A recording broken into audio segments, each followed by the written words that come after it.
Hello friends, welcome in star study. Friends, आज के इस वीडियो में हम हिंदी का सीटेट का हिंदी का प्रैक्टिस सेट सॉल्व करेंगे और इसमें हम वीडियो के माध्यम से हम विद एक्सप्लेनेशन इस पूरे पेपर को सॉल्व करेंगे। अगर वीडियो पसंद आए तो वीडियो को लाइक कर देना। अगर चैनल पे नए हैं तो चैनल को सब्सक्राइब कर लें। तो चलिए स्टार्ट करते हैं। पहला क्वेश्चन आज का हमारा क्या है?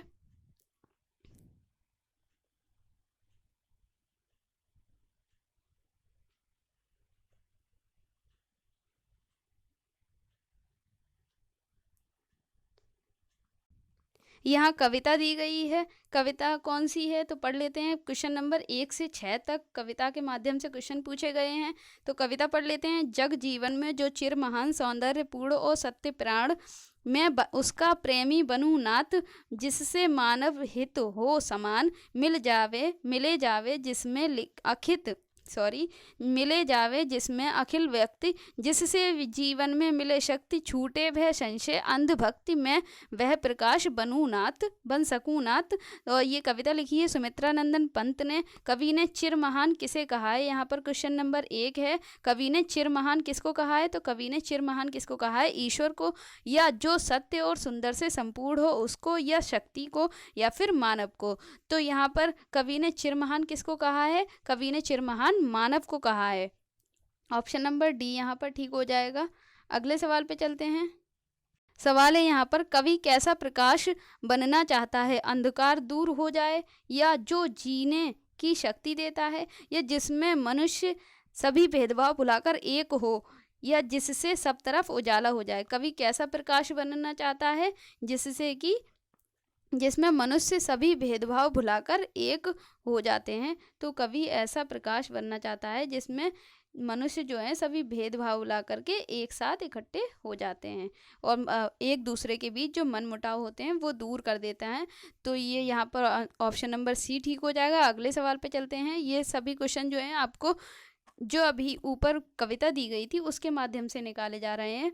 यहाँ पर एक बात और आपको याद रखनी है, क्या है कि कुछ बच्चे क्या करते हैं, बिना पैराग्राफ पढ़े, बिना कविता पढ़े क्वेश्चंस के आंसर देना शुरू कर देते हैं। उससे क्या होता है, तो आपके अकॉर्डिंग तो क्वेश्चन का आंसर ठीक होता है, लेकिन कविता के अकॉर्डिंग वो क्वेश्चन का आंसर गलत हो जाता है। तो इस तरह से आपका आंसर जो है वो गलत माना जाता है। ऐसी गलती मेरे साथ भी हो चुकी है। तो इसलिए आप सबको बताना मेरा कर्तव्य बनता है। क्या करना है कि पैराग्राफ के आंसर तो देना है, लेकिन उसको पैराग्राफ पढ़ने के बाद ही देना है और पैराग्राफ के साथ साथ देना है। या फिर ऐसा है, अपने पास से अपने अकॉर्डिंग पैराग्राफ के क्वेश्चंस का आंसर नहीं देना है, पैराग्राफ के अकॉर्डिंग ही क्वेश्चंस का आंसर देना है। तो यहाँ पर क्या है, कवि ने अखिल व्यक्ति का प्रयोग क्यों किया है? कवि अमीर लोगों की बात करना चाहता है, कवि भारत के व्यक्तियों की ओर संकेत करना चाहता है, कवि सांसारिक बात करना चाहता है, या कवि समस्त विश्व के व्यक्तियों की बात करना चाहता है? तो कौन सा ऑप्शन यहाँ पर ठीक हो जाएगा? ऑप्शन नंबर डी यहाँ पर ठीक हो जाएगा।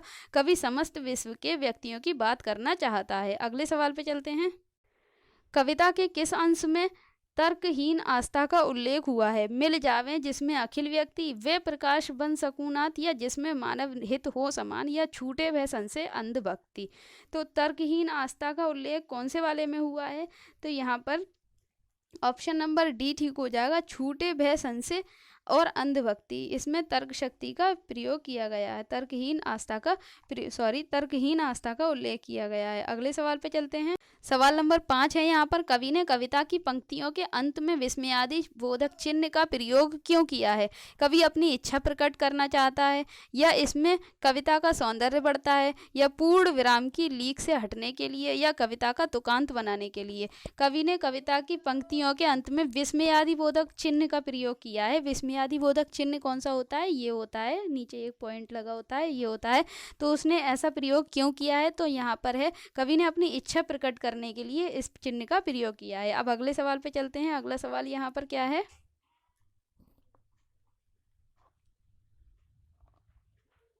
कविता का मूल भाव क्या है? अमर दान की प्राप्ति, या विश्व परिवार की भावना, या सत्य की प्राप्ति, या कल्याण? तो यहाँ पर कविता का मूल भाव क्या निकल रहा है? कल्याण। यहाँ पर ऑप्शन नंबर डी ठीक हो जाएगा। इस प्रकार इस कविता के 6 क्वेश्चन पूरे होते हैं। अब अगले सवाल पे चलते हैं। अगला सवाल भी यहाँ पर गद्दान से पहले पद्यांश कविता दे दी थी, अब यहाँ पर गद्यांश से 7 से 15 क्वेश्चन तक इस गद्यांश से दिए गए हैं। तो आपको क्या करना है, इस गद्यांश को पढ़ लेना है, ये इस गद्यांश को धीरे धीरे पढ़ लेना है, इसको स्किप नहीं करना, ताकि आपको आंसर पढ़ने में और निकालने में परेशानी होगी, इसलिए इस गद्यांश को पूरा पढ़ लें। एक बार इसको छोटा कर देते हैं तो ये आपको पूरा नज़र आ जाएगा।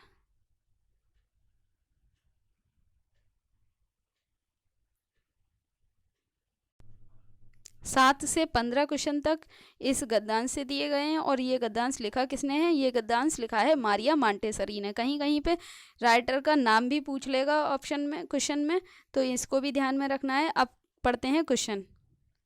सवाल है यहाँ पर, बच्चे ने कीड़े के बाद अंडा, नीना, अंडे, कीड़े शब्दों का प्रयोग किया क्योंकि वह क्या चाहता था, वह रंग भरने की बात बताना चाहता था या वह अंडा बनाना चाहता था। आपने अगर पैराग्राफ पढ़ा होगा तो आपको पता होगा, वह कागज और क्रेयॉन चाहता था या वह जान गया था कि लेखिका उसकी बात समझ नहीं पाई है। तो यहाँ पर कौन सा ऑप्शन ठीक हो जाएगा, ऑप्शन नंबर डी यहाँ पर ठीक हो जाएगा। वह जान गया था कि लेखिका उसकी बात समझ नहीं पाई है, इसलिए उसने कीड़े के बाद अंडे, अंडा, नीना, अंडे ऐसे करके इन शब्दों का प्रयोग किया। अब अगले सवाल पे चलते हैं। सवाल है, अनुच्छेद इस गद्यांश को बोल रहा है, इससे पता चलता है कि 1.5 साल के बच्चे कागज चाहते हैं या संप्रेषण जिसको बोलते हैं बातचीत के लिए कथ्य के मुख्य शब्दों का प्रयोग करते हैं, रंग चाहते हैं या तस्वीरें चाहते हैं। तो यहाँ पर कौन सा ऑप्शन ठीक हो जाएगा, छोटे बच्चे जो होते हैं 1.5 साल तक के बच्चे होते हैं, वो बातचीत के लिए कथ्य के शब्दों का प्रयोग करते हैं, मुख्य शब्दों का प्रयोग करते हैं, जो मेन शब्द होते हैं वो बात बोलकर अपनी बात को बताना चाहते हैं। अगले सवाल पे चलते हैं। सवाल है यहाँ पर, टेढ़ी मेढ़ी लकीरों को कीड़े कहना इस ओर संकेत करता है कि बच्चा हर हालत में अपनी बात कह देता है या लकीरों को कीड़ा मानता है।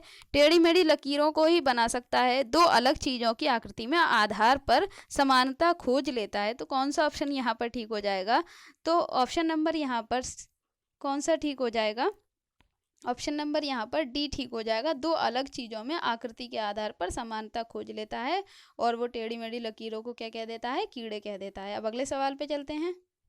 यहाँ सवाल दिया गया है कि 1.5 साल का बच्चा अंडा नहीं बना पाया, यह बात किस ओर संकेत करती है, कि बच्चा चित्र बनाने में सक्षम नहीं है या बच्चे ने अंडा देखा नहीं है इसलिए वह अंडा नहीं बना पाया, उसका अभी अपने हस्त संचालन की गति और दिशा पर नियंत्रण नहीं हो पाया है, या फिर बच्चा अंडा नहीं बना सकता। तो कौन सा ऑप्शन यहाँ पर ठीक हो जाएगा, तो इसमें ऑप्शन नंबर 1.5 साल के बच्चे की बात हो रही है। बात 1.5 साल के बच्चे की हो रही है, मतलब उसने अभी अपना हस्त संचालन की गति और दिशा पर नियंत्रण यानी कि कंट्रोल नहीं सीखा है, इसलिए वो अंडे की आकृति नहीं बना पाया। यहाँ पर ऑप्शन नंबर सी ठीक हो जाएगा। अब अगले सवाल पे चलते हैं।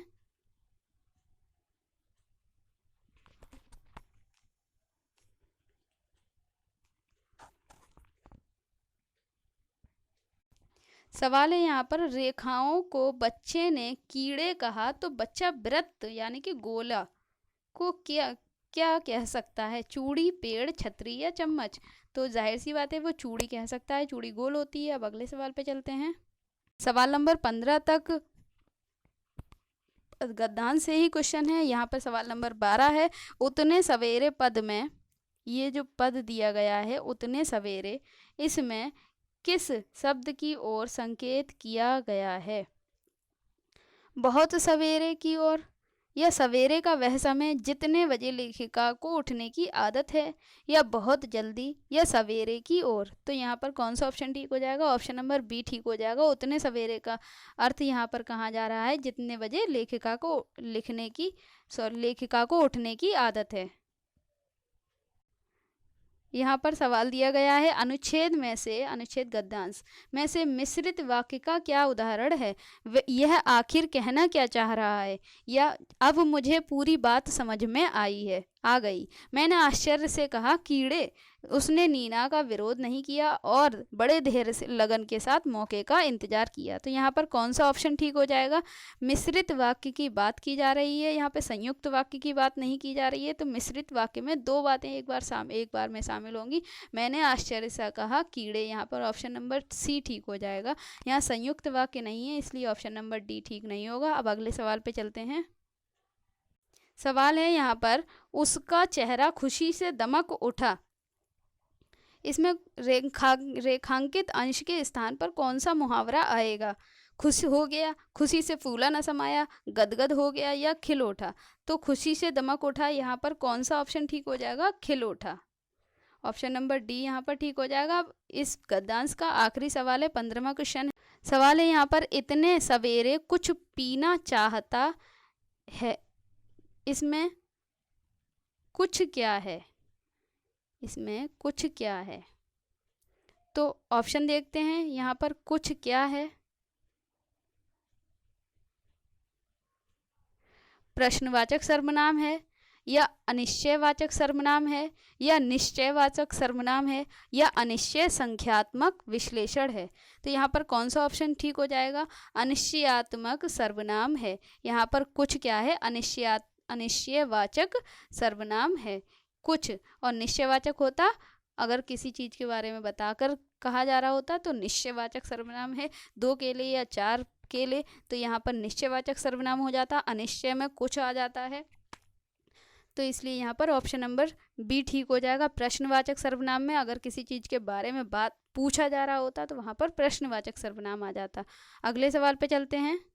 यहाँ पर गद्यांश पूरा हो गया है। अब सवाल नंबर 16 है। सवाल नंबर 16 में क्या पूछ रहा है? भाषा सीखने में जो त्रुटियां होती हैं, भाषा सीखने में जो त्रुटियां होती हैं उन्हें कठोरता से लेना चाहिए या उन्हें जल्दी से दूर किया जाना चाहिए? वे बच्चों की त्रुटियों की ओर संकेत करती हैं या वे सीखने की प्रक्रिया और स्वाभाविक हिस्सा लेती हैं जो समय के साथ दूर होने लगती हैं? तो यहाँ पर कौन सा ऑप्शन ठीक हो जाएगा? ऑप्शन नंबर डी यहाँ पर ठीक हो जाएगा। जो बच्चों से जो भाषा सीखने में जो गलतियाँ होती हैं वह स्वाभाविक होती हैं, सीखने की प्रक्रिया होती हैं, स्वाभाविक होती हैं और समय के साथ साथ दूर होती जाती हैं। जैसे जैसे बच्चा बड़ा होता जाता है और उसको बातें समझ में आती जाती हैं तो उसकी वो गलतियां दूर होती जाती हैं। अब अगले सवाल पे चलते हैं।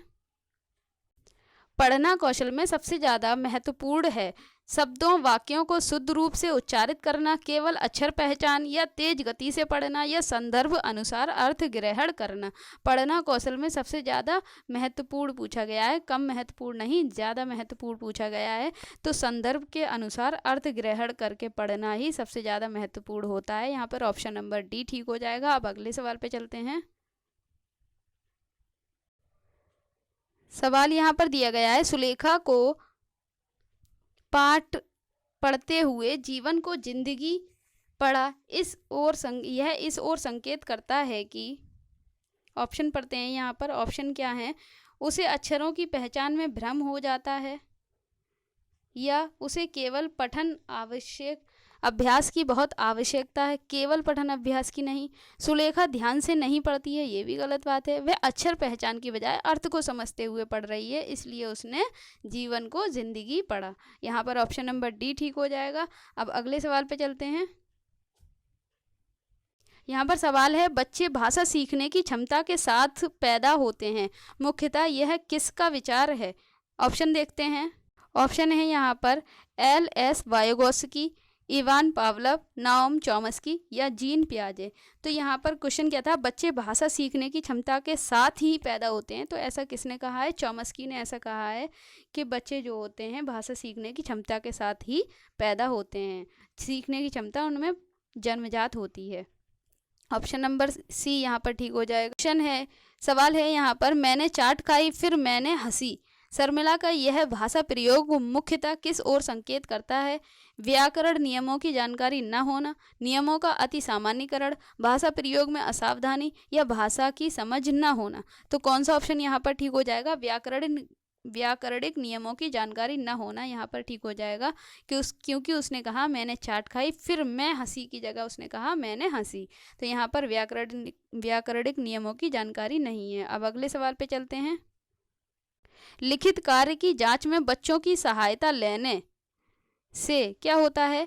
केवल पठन कौशल का अभ्यास होता है, या बच्चे केवल आ रहा है यहाँ पर, बच्चे ज़्यादा गलतियाँ ढूंढना सीख जाते हैं, बच्चों को दूसरी ओर हस्तलिखित सामग्री को पढ़ने का अवसर और अवलोकन क्षमता के विकास का अवसर मिलता है, या फिर बच्चे दूसरों के विचारों से परिचित होते हैं। तो कौन सा ऑप्शन यहाँ पर ठीक हो जाएगा?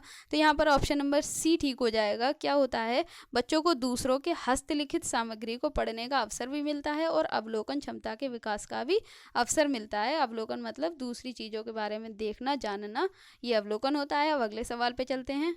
अगला सवाल यहाँ पर क्या है, लोकगीतों की भाषा की कक्षाओं में स्थान दिया जाना चाहिए। लोकगीतों को भाषा की कक्षाओं में स्थान दिया जाना चाहिए, क्योंकि लोकगीतों को बढ़ावा देना भाषा शिक्षण की मुख्य उद्देश्य है। या लोकगीत गाए जा सकते हैं, ये तो बात होगी नहीं। केवल लोकगीतों के माध्यम से पारंपरिक मूल्यों की शिक्षा नहीं, इससे बच्चे सांस्कृतिक विशेषताओं से परिचित होते हैं। लोकगीत से क्या होता है, बच्चे सांस्कृतिक विशेषताओं, जगह जगह की सांस्कृतिक विशेषताओं के बारे में जान जाते हैं लोकगीतों के माध्यम से। तो यहाँ पर ऑप्शन नंबर डी ठीक हो जाएगा। अब अगले सवाल पे चलते हैं। सवाल है, पाठ पढ़कर बच्चों से प्रश्न बनवाने से क्या होता है, इस बात का पता चलता है कि बच्चे प्रश्नवाचक शब्दों से परिचित हैं या नहीं, या शिक्षक को यह जानने का अवसर मिलता है कि बच्चों ने पाठ को कितनी गहराई से समझा है, या फिर यहाँ पर हो जाएगा कि कक्षा कार्य की अच्छी युक्ति पूरी होती है, या प्रश्न बनाने की आदत का विकास होता है। तो कौन सा ऑप्शन यहाँ पर ठीक हो जाएगा? तो यहाँ पर ऑप्शन नंबर बी ठीक हो जाएगा। टीचर को ये पता चल जाता है, अगर टीचर बच्चों से प्रश्न बनवाता है तो टीचर को ये पता चल जाता है कि बच्चों ने उस चैप्टर को कितनी गहराई से पढ़ा है, बच्चों ने क्या समझा है, क्या नहीं समझा है। तो ये यहाँ पर ऑप्शन नंबर बी ठीक हो जाएगा। यहाँ पर सवाल है, किसी भाषा कक्षा में कहानी कथन की आवश्यकता के संदर्भ में कौन सा तर्क उचित नहीं है? सवाल है यहाँ पर, ऑप्शन देखते हैं कि सभी बच्चों को भाषा सुनने का प्रवेश मिलता है, सभी बच्चों को क्षमता को ध्यान में रखते हुए यह उचित है कि नहीं है, बच्चों को शब्द भंडार के विकास के अवसर प्राप्त होते हैं, सभी बच्चों को क्षमता अनुसार कल्पना शक्ति का विकास होता है।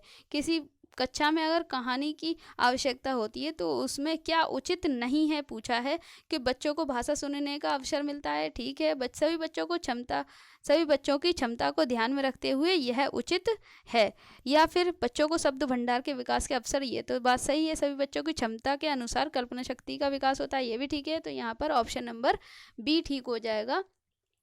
उचित नहीं है पूछा है तो यहाँ पर ऑप्शन नंबर डी ठीक हो जाएगा। सभी बच्चों की क्षमता के अनुसार कल्पना शक्ति का विकास होता है। कहानी कथन से सभी बच्चों की क्षमता के अनुसार नहीं हो सकता है, क्या पता किस प्रकार की तो आपने कहानी सुनाई हो, तो सभी बच्चों की क्षमता के अनुसार कल्पना शक्ति का विकास नहीं होता है। यहाँ पर ऑप्शन नंबर डी ठीक हो जाएगा।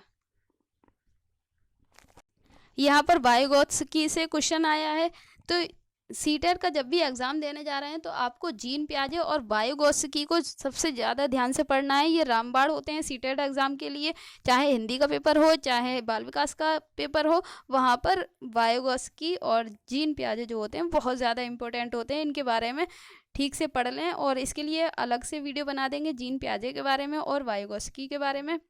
मैप के लिए भी एक वीडियो बना दिया जाएगा, मैप को आपको पूरा उसमें समझा दिया जाएगा। तो यहाँ पे सवाल पढ़ते हैं, एस वाइगोत्स्की के अनुसार भाषा चिंतन को निर्धारित करती है या चिंतन भाषा को निर्धारित करती है? भाषा एवं चिंतन एक दूसरे से स्वतंत्र रूप से विकसित होते हैं या भाषा एक अर्जित योग्यता है? तो यहाँ पर वाइगोत्स्की के अनुसार क्या है, वाइगोत्स्की कहते हैं कि भाषा जो है एक अर्जित योग्यता है। और जीन पियाजे ने क्या, यहाँ पर पिछला अभी हमने सवाल पढ़ा था कि चॉम्स्की ने क्या कहा था, तो चॉम्स्की ने कहा था कि बच्चे जो होते हैं भाषा ज्ञान सीखने का कौशल उनमें जन्मजात होता है, उन्होंने ये सब बोला था। यहाँ पे ऑप्शन नंबर वाइगोत्स्की के अनुसार ऑप्शन नंबर डी यहाँ पर ठीक हो जाएगा। अब अगले सवाल पे चलते हैं। सवाल है यहाँ पर, भाषा शिक्षण के संदर्भ में निम्नलिखित में से कौन सा कथन सही नहीं है? भाषा अर्जन और भाषा अधिगम में अंतर होता है, भाषा शिक्षण में केवल भाषाई शुद्धता पर ही बल दिया जाता है, ये तो गलत बात है। भाषा सीखने के अन्य विषयों को अध्ययन अध्यापन में सहायक होता है, सही बात है। समृद्ध भाषा परिवेश भाषा अर्जित करने में सहायक होती है, ये भी ठीक बात है। तो यहाँ पर नहीं पूछा था तो ये केवल वाला ठीक हो जाएगा, ऑप्शन नंबर बी यहाँ पर ठीक हो जाएगा। अब अगले सवाल पे चलते हैं। यहाँ पर सवाल है, एक बहुसांस्कृतिक अलग अलग तरह के बच्चे इसमें हैं पृष्ठभूमि वाली कक्षा में, जिसमें बहुत तरह के अलग अलग संस्कृति के बच्चे बैठे हैं, ऐसी कक्षा में भाषा सीखने के बारे में कौन सा विचार उचित है? यहाँ पर उचित पूछ रहा है, ना कि उचित नहीं है, ऐसा नहीं पूछ रहा है। अधिकाधिक पुस्तकों का निर्माण किया जाए,